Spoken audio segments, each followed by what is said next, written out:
Welcome to the Extra Mile podcast for bar exam takers. There are no traffic jams along the extra mile when you're studying for your bar exam. And now your hosts, Jackson Mummy and Megan Saya from Celebration Bar Review. Hey everyone, welcome to episode 341 of the Extra Mile podcast for bar exam takers. This is our last episode of 2020. Oh, thank goodness. What a year this has been. Megan, my co-host, is taking the week off, and we will both be back with you again next week in January to start off our new series in 2021, and looking forward to a much better year for everyone. This, of course, has been such a tough year, and if your family has been impacted in any way by COVID-19, our thoughts and prayers go out to you, and we hope for a better and more successful year, health-wise, for everyone. When it comes to the bar exam, of course, this was also an extraordinary year filled with so many things that went wrong and so difficult for so many people. And we've tried the last couple of weeks to highlight some of the success stories because there have been some, even in the face of the catastrophes that occurred around the bar exam world. And today's episode, to wrap up the year, we are going to share an interview that I recently conducted with a successful Georgia bar taker. Deja had taken the Georgia bar exam 4 times without success, missing on her last try by 10 points. As you're going to hear, she took the October exam and she cleared the bar by an extra 15 points, amounting to a 25-point gain in her score. It's really an extraordinary story, but the cool part, and the thing I really wanted you to stick around for, is the way that she let everyone in her world know about the good news that she passed the Georgia bar. I think you're also going to find it really interesting to see what she did to improve her scores, and her determination and really her resolve to not give up in the face of difficulties is something that I think is really not only admirable, but it's encouraging and inspiring to all of us. Now, before we get into our interview with Deja, I do want to let you know that we have a free webinar that we're doing, a training webinar. It's called Now is the Best Time to Take Your Bar Exam, Why You Should Ignore the Crowds and the Fear. I know that there's so much chatter out there about sitting out at the exam and staying away from the bar, but really the reality is exactly the opposite. And in this free training webinar, we're going to show you why that's so. We're going to share with you not only what's going on around the country in terms of the bar exam, the latest news and results, but also a strategy that we have proven to be very successful in 2020 and that we are encouraging people to follow in 2021. As I said, the webinar is free. It's going to be offered this Saturday at 5 p.m. Eastern. That's 2 o'clock Pacific time. And to register, you just need to go to the link in the show notes, or you can go to celebrationbarreview.com/now, and you can register there. The training webinar will last about an hour. The last 10 or 15 minutes, I come on live to do a Q&A to answer any questions you've got about the specifics in your particular jurisdiction or what's going on or what we anticipate will happen in 2021. This is a webinar that we've had thousands of people go through in the last year, and we've gotten a nearly perfect 5-star rating from people. There's no fluff, there's no wasted time. We just get right into it and give you the information that you need. So I hope you'll join us this Saturday, 5 p.m. Eastern. If you can't be with us at that particular time, go ahead and sign up anyway. You'll get the replay link so that you can watch. But if you're with us live, that's where we do the Q&A and answer all your questions. So I hope you'll be with us for that. All right, as we wrap up 2020, I wanted to end on a high note and to end with a story that I thought would inspire and encourage you. And certainly our interview with Deja did just that. So let's meet a successful Georgia bar exam student. Everybody, welcome back to Hanging Out with Successful Bar Exam Takers. We have a really interesting and I think inspiring story to tell today. I want to welcome a new member of the Georgia bar, Deja Cagle. Hey, Deja, how are you? Hey, how are you? I'm doing well. We're recording the day after Christmas, and there's a story about why we're doing the recording today, and I thought it might be good to just start with that story. You want to tell us that? Yeah, I passed the bar exam. I took it in October of 2020, and it was virtual, so that was an experience in itself. And I found out December 14th, but I didn't tell anybody. And I was waiting until Christmas to tell my mom before I told anyone else. So social media has no idea even to this moment as to I passed the bar. And then since finding out, I've been writing handwritten letters to everybody in my village, so to speak, who has helped me get to this point. So with the post office being delayed, no one's going to get their letter until today or Monday. So I waited until Christmas so that everyone would know, and personally thank them all for helping me get to this point. That is really remarkable. And what a great thing. I want to hear what happened when you told your mom at Christmas.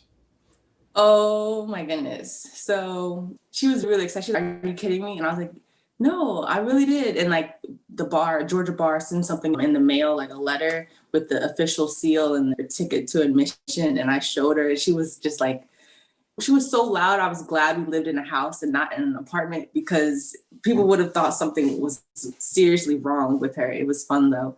It was the best thing about 2020, actually, is seeing her reaction. That is awesome. And I think in order to give our audience a little bit of a sense of perspective on all, this was not your first try at the bars. This has been a long journey for you. You want to tell us a little bit about what's been going on over the past couple of years?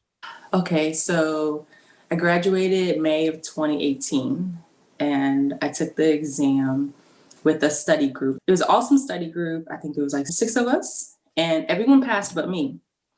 And I felt like, what the heck? I knew stuff. I knew stuff. So like, what the heck? And the reality was I was actually off by like 14 or 15 points. So I wasn't even relatively close, I guess.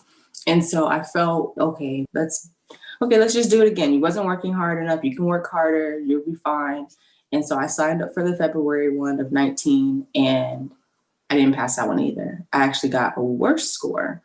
And at that point, I used another bar prep course, and it just wasn't working for me. It was too much work, and I felt like it was just work. It wasn't actually me engaging with the material. I wasn't applying the material fast enough. And so I decided with my mom actually found a celebration bar review, and she's like, "Deja, I think this would be a better fit for you based on your learning style and based on what you need. Doing the other program a third time is just not, it doesn't make any financial sense." So I signed up for Celebration Bar, and I got the one where I could do the one-on-ones with you. And each session was for essays mostly, or MPTs. And that was helpful because not only did I do the essay and then shortly talk to you within a day or two, so I knew what I was writing and why I wrote it that way, but I also got to watch the recordings over. So I know for a fact that was really helpful. But when I found out I didn't pass the February bar of 19, by that point it's Memorial Day. And I was working a full-time job. I was doing Celebration Bar, and I felt like that was a lot. I never worked a full-time job and studied for the bar. So I took the summer 19 one, and I didn't pass that one either. And I felt, okay, whew, this is a lot, because Georgia makes you wait until dang near Halloween. And so I tried again, and February 20 was, I think, my best bar preparation ever. I don't know what was going on at that time, but I was really studying earlier and sooner. I had gone to counseling at this point, like trying to figure out what my mental blocks were. And so I felt like on top of the world. And I knew I was passing that bar exam. Like I just knew it. I knew everything. When I took the exam, all the essays were the perfect essays I could ever ask for. And my only regret during the February 20 bar exam is that I didn't take the essays in order like you told me to. And that was it. But I knew I passed. And so May of 2020 comes around, and the pandemic is here. And I'm just like, hey, at least I have something to look forward to. I'm going to be a licensed attorney in a pandemic. No big deal. And I am 10 points short. And I don't know how great or I don't know if I could pull that study routine off again. So I got really discouraged a little, because that was like the best I've ever prepared. And then this pandemic it was a unique, everything about this pandemic, it affected my study habits. But Celebration Bar, the way the lesson is, even though the pandemic was happening, as long as I stayed on top of my syllabus, I felt like I was still engaging with the material. from the MBE questions to the essays to the practice at the end. It didn't matter how long it took me. I didn't feel like it was a waste of my time. And so I started it again in April, because at that point I thought I was going to take the UBE because I was so confident that I was fast. But I wanted to start early anyway, get ready for the UBE. And they changed the bar exam from July to September. And I said, okay, I got more time. Because at this point, I know I didn't pass Georgia, and I know I'm not taking the UBE at this point. I'm like, I got plenty of time before my job starts, because I work at an elementary school. And so I was like, I got plenty of time. I have school only being for a month, and by then I'll be well within the syllabus. And then they changed it to October, and they changed it to 3 essays instead of 4. And they changed it from 45 minutes to 30. What? No, don't do that. Don't do that. Don't do that. This 30 minutes, that was the part that just, it made me want to use it as an excuse as to why I wasn't going to be successful. But the way I was taught how to write the essays made me realize I could still do it in 30 minutes. And so I did it. And here I am now, past the bar exam. Yeah, that's a lot to unpack, Deja. So, you go through this process, you take the exam 5 times and you try different things, and it's not quite clicking, although you're getting within 10 points on that last try in February of 2020. And then with the pandemic, so much disruption, so much going on in the world, all of the stresses that I think come with it. It would have been easy to give up at that point. Why did you decide to dig in and go after it one more time? What was your thought process? This is my dream since 1998. So since I was in 2nd grade, I've been wanting to do this. And although I've got my master's in something else and I'm working in that field right now, I'm truly I'm happy working as a librarian. Like, that's my master's. Yet, I would not be happy with myself if I did not finish what I started and live my dream when I am only 1 test away from living my dream. And I told myself, I will take this exam for as long as it takes. But I have to if I have to change something, I'm flexible. I have to keep believing that I can do this, because no one else, even if I felt like other people were encouraging me, it didn't matter if I didn't believe in myself. And for a minute there, that October exam, I was like, I might not want to take this. But I said, you're already here. It's only a week away. And who knows? Yeah. Go. And for those that don't know, the October exam in Georgia, in addition to all the things that Deja just mentioned, was an online exam. It was an open book essay exam. What challenges did that present to you, to be an online test versus an in-person exam? The pressure of making sure your computer worked. My computer for essays at some point wasn't taking the passport or something to that extent. And I had to get on ExamSoft with thousands of other people on the same day trying to get through customer service. That was a stress. Versus on test day, you just raise your hand, someone comes and you're done. But this was stressful. I was only on the phone for probably 12 minutes, but there was long 12 minutes. And mentally, it was a lot. Another thing that's different is, even though it was open book, you told me not to bring the real book and just have your mind maps, which was very smart, but I didn't even use them. Anyone gets stuck in the flipping of things. And so I studied like it was a real in-person exam. And on day of the exam, I used the notes probably on 1 essay, because I just I know where this is. So I used it. But on the other stuff, I used what was in my brain, because I knew looking it up and reading it and trying to type it was going to take time. And you only have 30 minutes. But Georgia, okay, you guys, I'm sorry.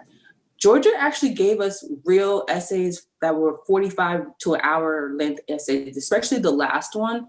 it asked 7 different call of the questions. And I thought that was rude in my personal opinion, but I passed. But it was extremely long for 30 minutes. I didn't think they considered the fact that we were taking them in 30 minutes. Yeah, and we got that feedback all across the country from people about particularly the third question in Georgia's exam. It was a very challenging question. And so it's even more a credit to everybody that passed and got through it. You had to do a performance test as well online, right? Yeah. And that for the future people who are taking it in February, I can tell you that you cannot copy and paste from the MPT to your notes section. And you can't highlight. I'm almost certain you can't highlight on the MPT either. So unlike in the essays, they had the essay in a body of the exam. For MPT, they have it in a file. And unlike an essay where you can highlight, you cannot highlight at all in the file. So you almost had to just transcript it over to your notes section, and then you can copy, paste from your essay, which I thought was a very big disadvantage because the file and the library are huge. And if you can't at least highlight sections, that means you really only get to read at that time and put it in your notes section. So I would advise people to get used to typing it in some kind of note section as a practice, unless they change that where you can come back and highlight, but they didn't let us highlight it at all. So I didn't like that. Yeah, it was very challenging for sure. And then you had 100 multiple choice questions instead of a full MBE. Did you like that? Was it better to have fewer questions? Not as good? What do you think? I've been getting really good at MBEs. That was my weakest area. And with Celebration Bar, where you do your question, then the answers right after, that helped because when I was doing them before where I did a whole 20 and then have to look them up later, even if I did it right after, I don't remember what my real thinking was because I did so many for that specific question. But Celebration Bar, by putting the answer right after the question, I know, okay, I picked that question, the answer for this reason, but they're saying that this is the real reason. Or I picked the right answer, but I was reasoning it wrong according to the explanation. So I liked MPEs. So having it down to 100, it was an advantage for me, but I still had some little doubts because I said, Deja, you ain't got another 100. That intuition that she was telling us about, that really kicked in and it kept me from wanting to change my answers. I didn't change my answers hardly at all. Good. When you took the exam in February of 2020, you had a 260. What did you end up getting on the October exam? 275. 15-point increase. So now I think the real question, I think what people really want to know is, how did you keep that to yourself for more than a week, 2 weeks almost? I kept it to myself because I was writing thank you cards to everyone who I would have called. So that kind of helped. I'll say I didn't start writing thank you cards until maybe 2 days in. When I found out by myself, I said, God and me are the only ones really on this journey. And so I opened it up by myself.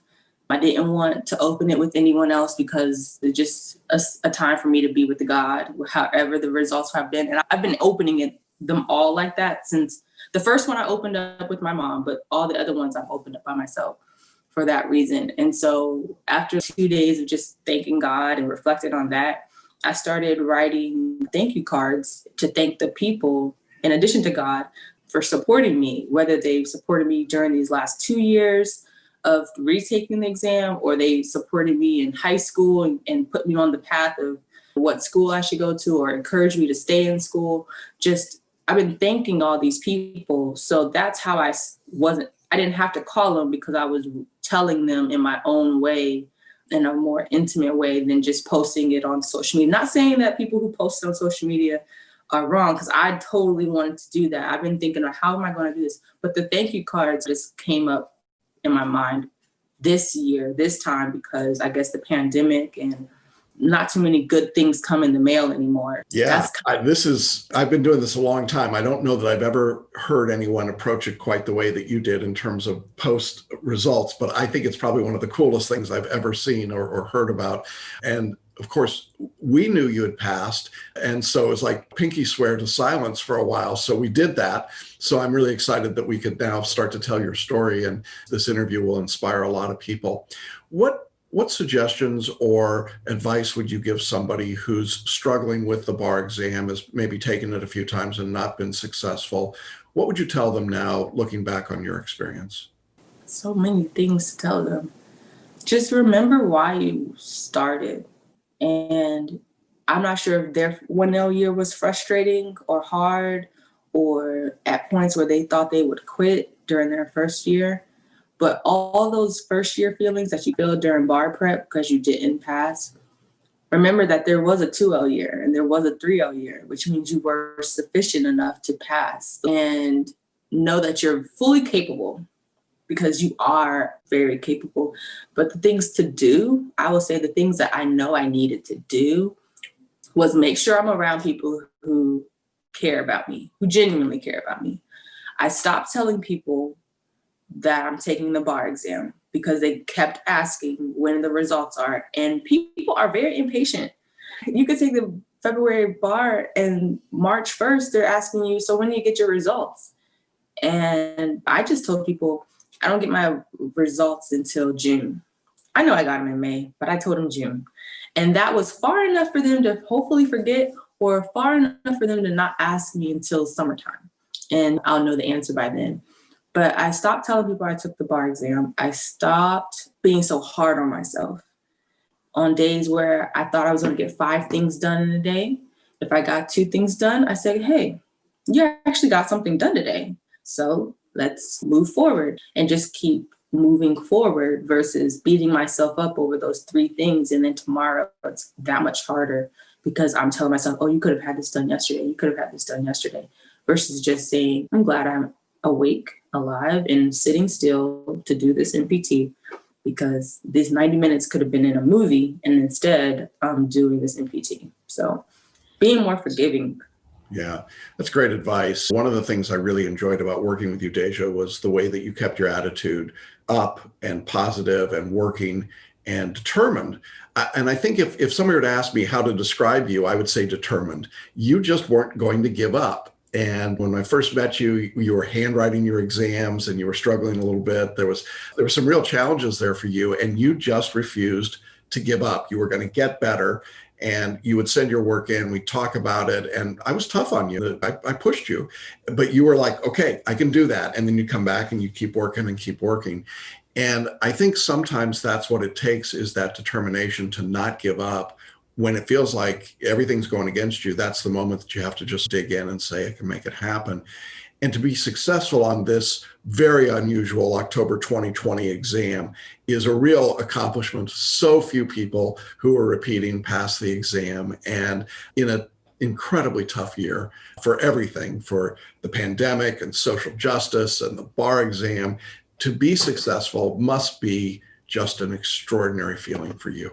It is one where I can say, again, that God is with me and that I won't say that I didn't do my best, but I know for a fact that God is definitely the person, the being that helped me get through this year and this pandemic, because that exam was not easy at all. It was not a traditional exam in any kind of fashion, other than I could expect the MPT, MBE questions and essays. That was the only thing that was predictable. Everything about it was unique and challenging in its own way.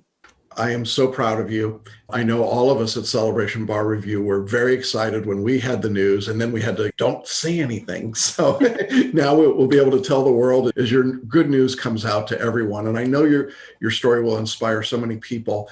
I'm really excited to see what you do as a member of the bar. I know that you've got a great career in education and as a librarian. I'm really excited to see what ways you merge these two careers and possibilities, and excited to see where you go, because I think that determination and faith that you exhibited will be incredibly valuable as a member of the bar. We are super proud of you, and we're super proud that we could be on this journey with you. And I'm very appreciative that you would share your story with our audience today. I know there are going to be a lot of people who are not only inspired, but probably crying a little bit and maybe thinking to themselves, I'm going to do that same thing with the notes when I pass. So that's awesome.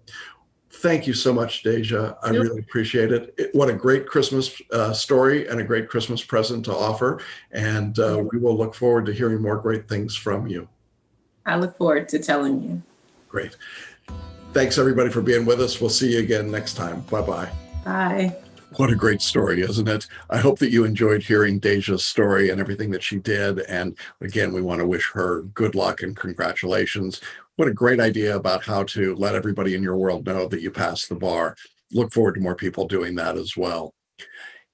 Just want to remind you before we sign off for today that we do have our free webinar. Now is the best time to take your bar exam. It's coming up this Saturday at 5 p.m. Eastern Time, 2 o'clock Pacific Time. You can register by clicking on the button in the show notes on the audio or video version of today's episode, or by going to celebrationbarreview.com/now. Next week, my co-host Megan will be back with me. We'll be talking about all things bar exam related, bringing you up to date on all the news. Still waiting for California results to come in. Those will be here, we expect, in mid-January. And so we're looking forward to that. In the meantime, we wish all of you a safe and healthy New Year's and a great start as we get into what I hope will be a much better year for all of us in 2021. Take care, everybody. We'll see you next week along the Extra Mile. Thanks for listening and watching the Extra Mile podcast for bar exam takers at celebrationbarreview.com.